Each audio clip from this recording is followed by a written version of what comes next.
Hello, and welcome to your study of property and casualty insurance.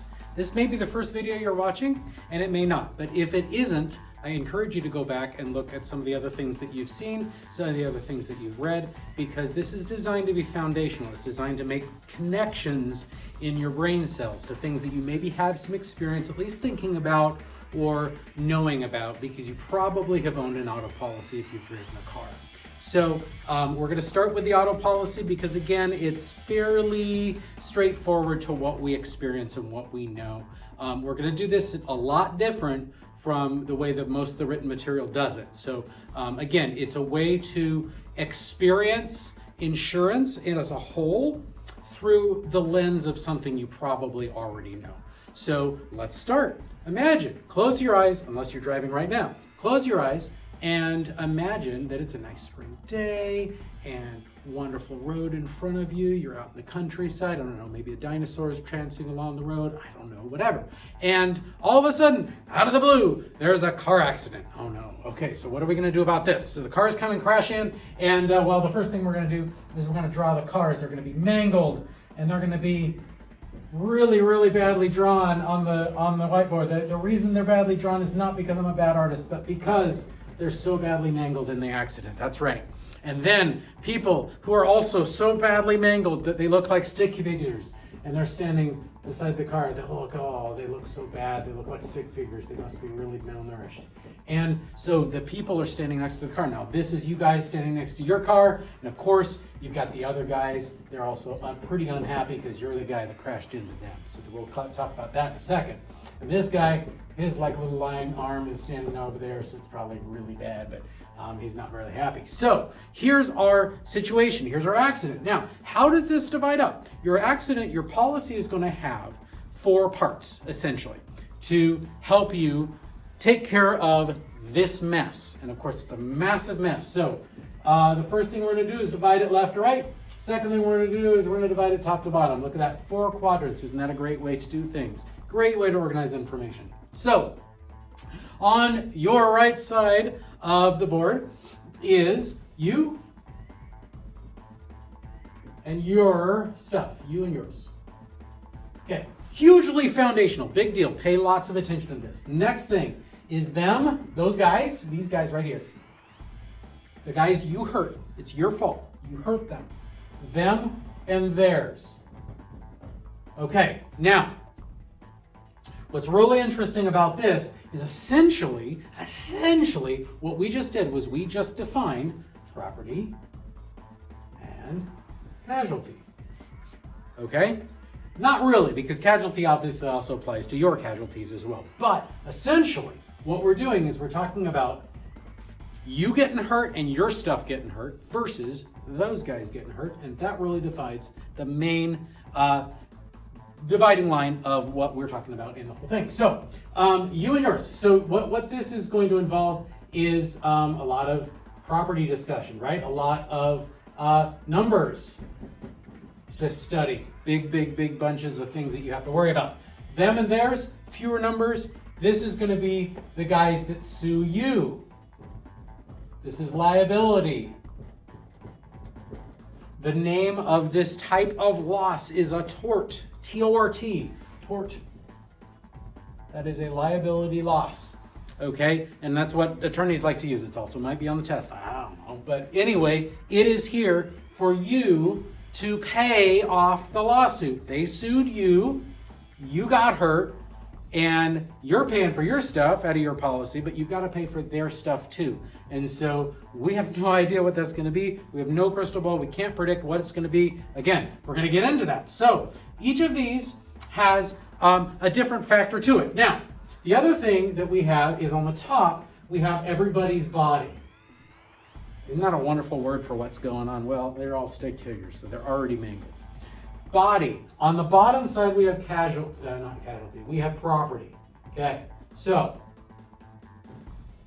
all right. So on the bottom is property. Now, see if you can do this before I get there. I'm going to do a little pause and see how well you do if you've done any study or know anything. I encourage you right now, reach in your pocket, reach in your wallet, reach in your purse, reach in your wherever, car probably, pull out your insurance card. Oh, wait, just kidding. I hope you paused. All right, go get that and take a look at it because it's got some numbers on it and we're gonna go through those. All right, it's gonna have some names of coverages. So the first one is your body. What covers your body in, and by the way, your passengers too, your and your passenger's body in your auto policy? What is it? That's right, it's PIP, okay? If you didn't know that, it's okay. Personal injury protection. Some guys go PI. PIP is a common name for it. We actually call it PIP a lot. Even your clients will call it PIP. Okay, let's go over here. What covers their body? Their bodily injuries. Yes, actually would happen to be BI, bodily injury liability. Okay, liability. This is liability, right? This is the suit. So they're suing you for their injuries, their hurt, their doctor's bills, their helicopter rides, all that stuff. Okay, so BI is them and their hurt. Okay, now what about the damage to their property?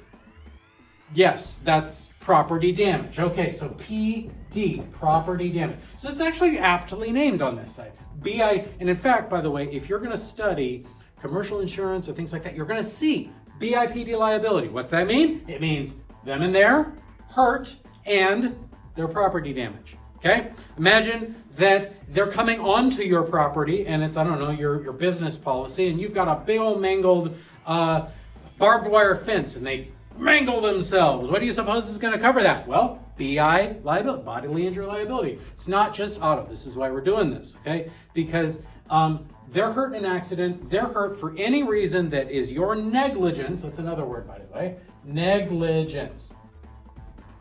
If you did nothing wrong, it's probably actually not an insurable loss. They might actually come after you for a frivolous lawsuit. Believe it or not, your insurance won't pay for that. It will pay if you mess up. If you mess up, it will pay. So, and again, it also has those exclusions and all that stuff. You'll get to study all that. But basically, this is the liability side. BIPD liability. Bodily injury is their bodies. PD is their stuff. What covers you and your property? Yeah, so in this case, it's going to be the collision coverage.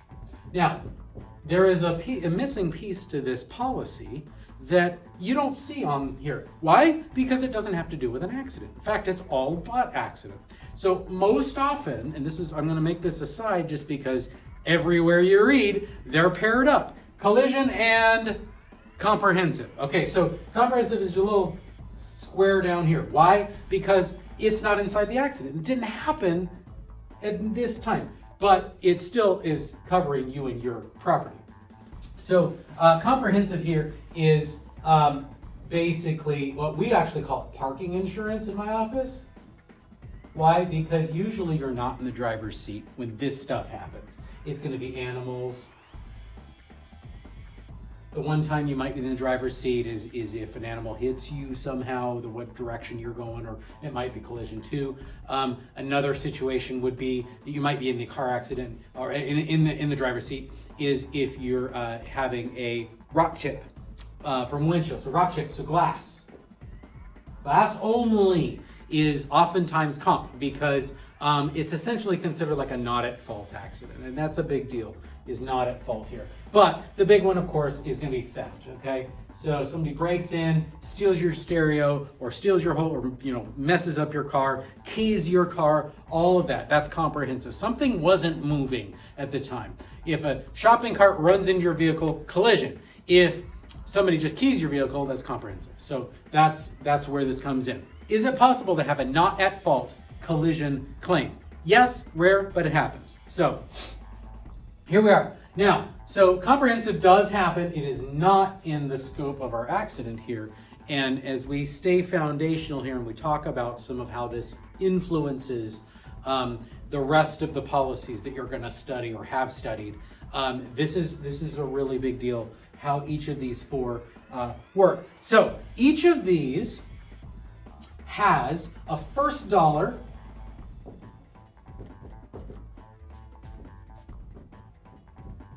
and a last dollar. In other words, somewhere in there, it's going to say, this is the first dollar we'll pay. It might not be $1. And this is the last dollar where we're going to pay up to that dollar, and then anything above that, it's on you. It's out of your pocket. So, first dollar. One of these four is not like the others. If you ever watched Sesame Street in the 80s, guess what? Okay, and here is the situation. One of these four has an element of fun to it. Now, I know that sounds really odd when we're talking about a car accident, but it actually is true. So one of these four is a car accident that is after the car accident. We're going to have a little bit of fun with that. First off, let me ask you this question. Are we going to have any fun paying for those guys' stuff? Probably not. Giving money to somebody else, it seems charitable. It's kind of nice, but it's not really fun. Not really.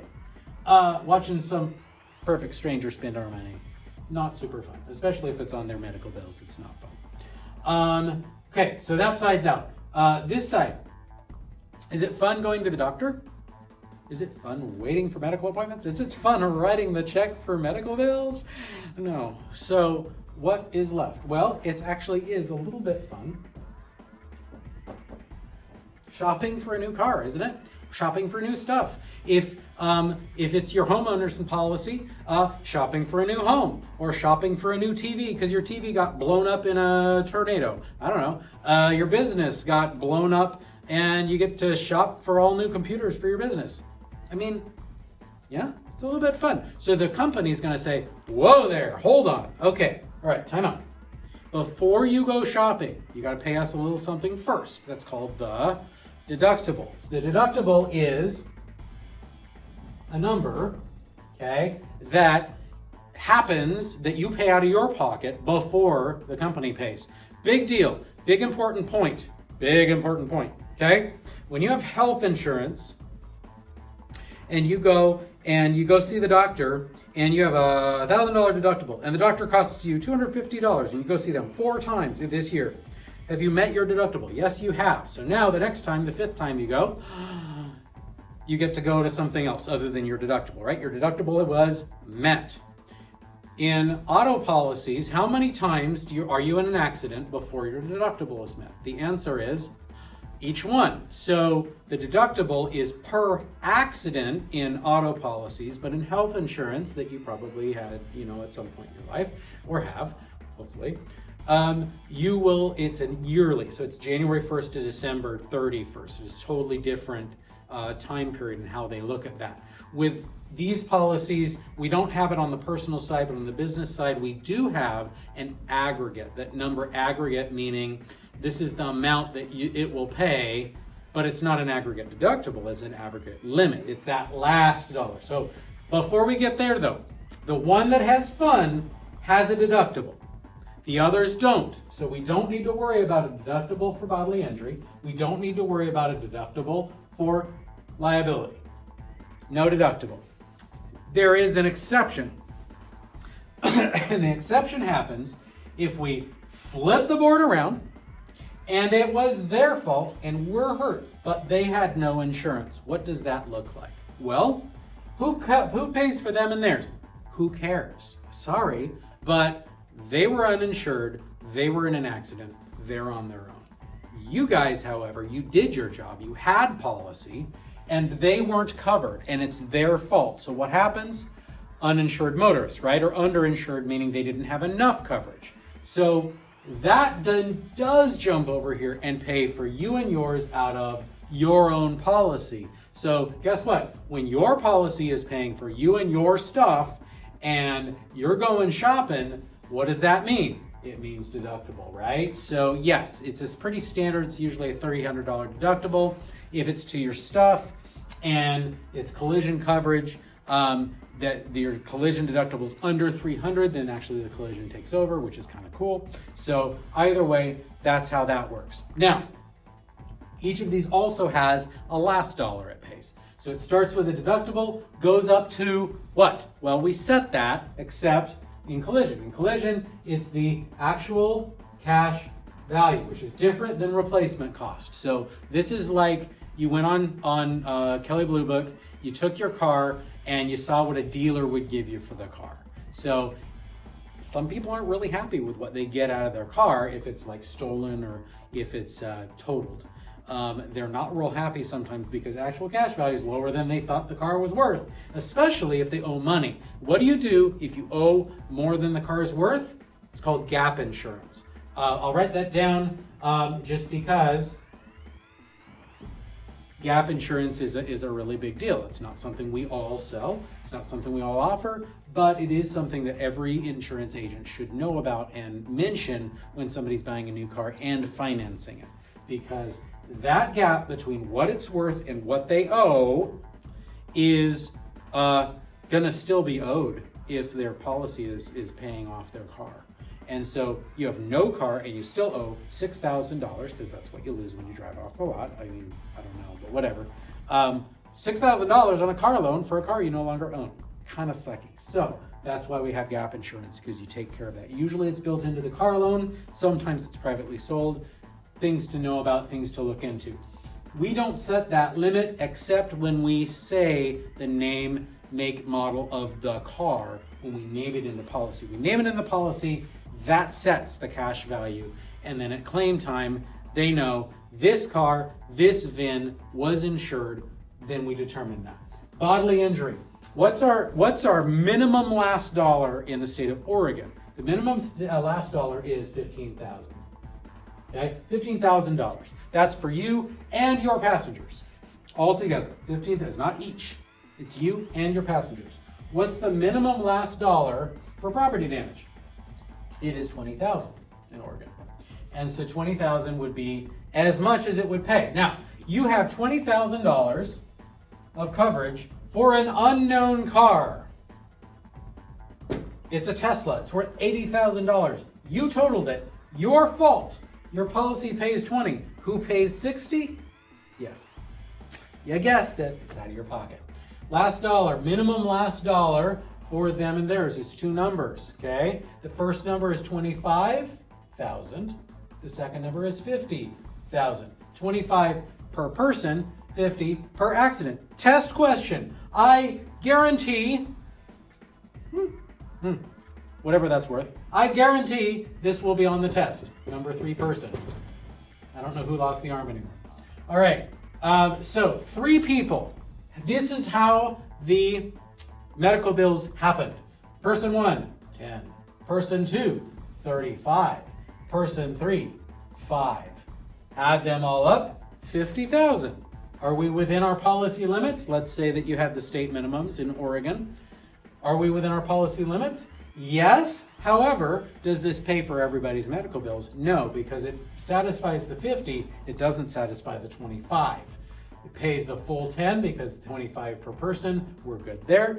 Pays 25 of the 35 for person 2 who lost the arm, and only pays, yes, 5 for the third person. So we get 10 plus 5 plus 25 is 40,000 paid out for that accident. I definitely encourage you to rewind that last 45 seconds or so of the video and watch that again if you don't get that. Watch that multiple times, because write that down somehow, get that in your head, because it will, I guarantee, whatever that's worth, be a test question, is that you're going to need to deal with that. So now, these numbers can be higher though, right? A lot of people set like 100, 300, or 100 down here too. So 100, 300, 100, they might say, okay? At some point though, okay, there is going to be a point where you want to no longer increase the individual limits for these policies. So what instead you do is you get yourself a nice little guy like this, a little umbrella.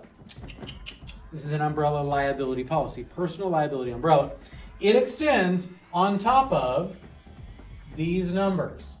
It pays for those things. The way I put it to people is I say, okay, umbrellas are, by the way, fairly inexpensive. Why? Because it's usually that you're just going to happen within the normal policy. Imagine this. You have this massive room full of cubicles. This is the liability claims department. They're going to process the 5,000 claims, the 10,000 claims, the 50,000 claims, even the 100,000 claims. They're going to process. They are not making maybe 20 bucks an hour. Okay? Then you've got the little room with the attorneys in it. They're paying out $500,000 claims, $750,000 claims, $2 million claims. Those guys are paid a lot of money to manage those claims. What we want is for those guys in the little room not to be paying the $5,000 claims. Deal? So, how do we do that? We do that by having what's called underlying limits. Underlying limits. Underlying limits says your auto policy has to be this much before the umbrella will step in. And that is going to be required in order to even to get an umbrella from any company. It might be 100, 300, 100. It might be 250, 500, 100. But whatever that point is where the attorneys will start stepping in and start paying the umbrella claims at that really, really high number level, whatever that is, that they're paid the big bucks to do. That's why we have underlying limits, but that's where the umbrella steps in. So far, so good? So, we've got a minimum, a maximum. We've got all of this going on. We've got the rock chip. We've got everything in here. Now, let's talk about, again, let's get really foundational for a second. Really foundational. On the liability side, we're about to get to my favorite part of the whole course. On the liability side, what will this pay for? Well, it'll pay for this guy's hurt, well, not his hurt feelings, that's business. It will pay for, though, his broken arm. It'll pay for his lost wages. It'll pay for his medical bills. It'll pay for. What exclusions do we have over here? You can't have done it on purpose. There's a few others, but liability is pretty well lined out. It pays for many things that we don't have a crystal ball to predict, which is why we carry such high limits and we have to be very, very careful with our liability limits. Property, on the policies, on auto, home, business, any of the policies that we're gonna have here, boat, scooter, I don't know, bicycle. We want to, if it's you and yours, the company is going to be, because of that fun element, the company is going to be a little more careful in how they insure you and what you have and what you're trying to insure. So, my favorite example of the whole course is the tuba example.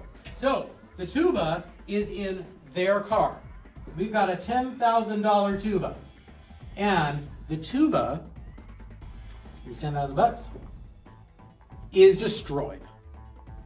What pays to fix the tuba in their car?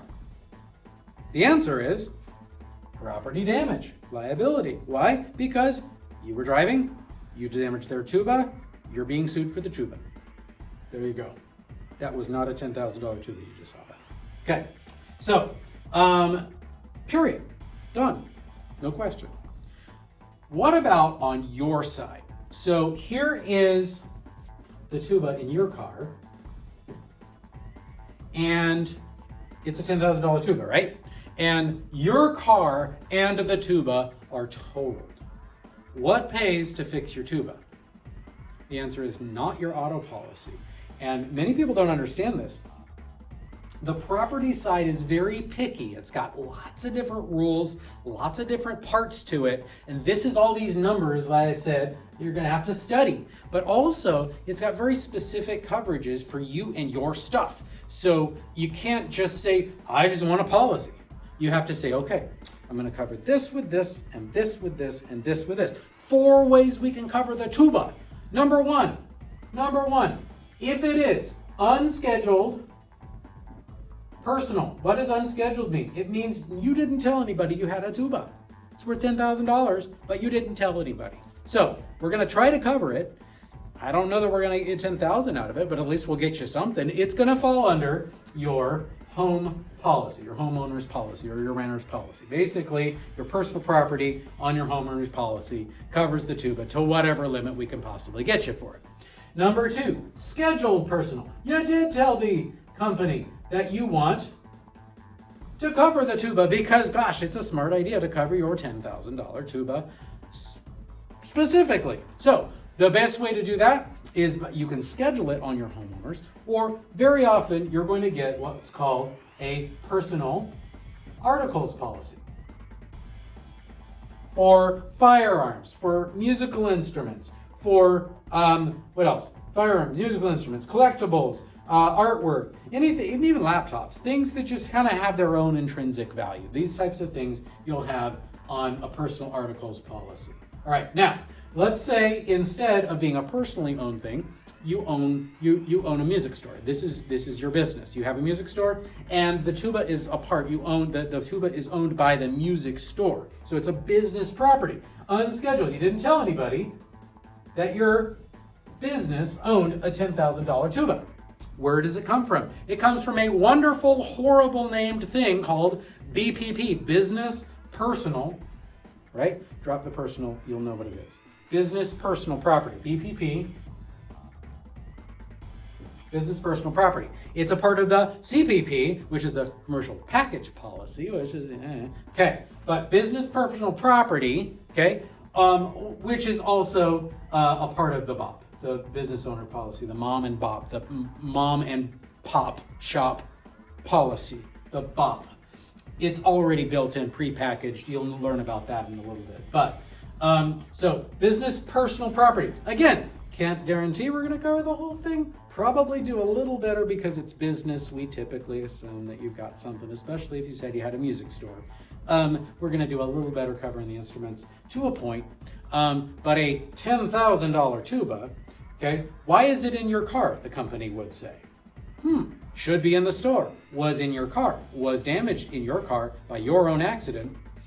We may have some issues. So you, as a part of your business, take that tuba out to schools and you play it in school bands to promote your school band students to come to your music store and rent instruments and all that great stuff. So the tuba is in the habit of, as a business item, being in motion. So what does in motion imply with insurance? It's a horrible name. Marine, inland marine in particular, in this case. So scheduled business does not enter the water, so therefore it is inland marine. A great example of inland marine is every time I insure a photography business, I give an inland marine part to that policy. It's actually built into the BOP, by the way, because it's all packaged, because the BOP is just, prepackaged, here you go. And that BOP has an inland marine for their camera. Now, I did have a question one time. The photographer said, what if I took my camera onto a jet ski to take pictures of other jet skiers? Well, guess what? It's still inland marine. It's okay. But even though it was on the water, because it wasn't like habitually on the water, like being shipped.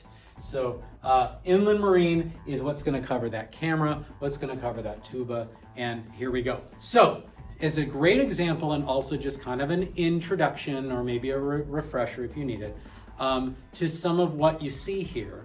Again, what was covered under them and theirs for bodily injury? What happened? Okay, doesn't mean they're going to pay for everything, but they can sue you for a lot of stuff, and so there's a lot that might get hit here. On your side, on you and your side, we're going to have a list of things. Again, this is where you've got to get to know the numbers. I definitely would spend time getting to know the dollar amounts, the time frames, and the numbers. A great dense part of that is right here in PIP. So what's PIP going to pay for? It's going to pay for your medical bills.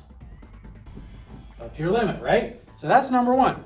It's also going to pay, though, and people don't know this, it's going to pay for loss of income. Okay? It's going to pay for loss of income after 14 days, up to 1 year. It's going to pay up to $3,000 a month at 60% of your income.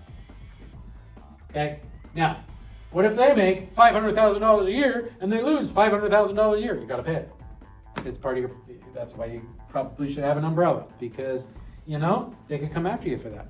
But on your side, you know what you make, you know what you should set your PIP at. or at least your insurance agent knows enough to tell you what to set your PIP at. So, is anybody right now on the computer adjusting your coverages now that you know some of this stuff? Kind of interesting. So you've got to deal with that. You've got to deal with loss of income. You got to deal with childcare. Okay, $25 a day, doesn't pay for much, but hey, you get it, right? It's going to pay for loss of services.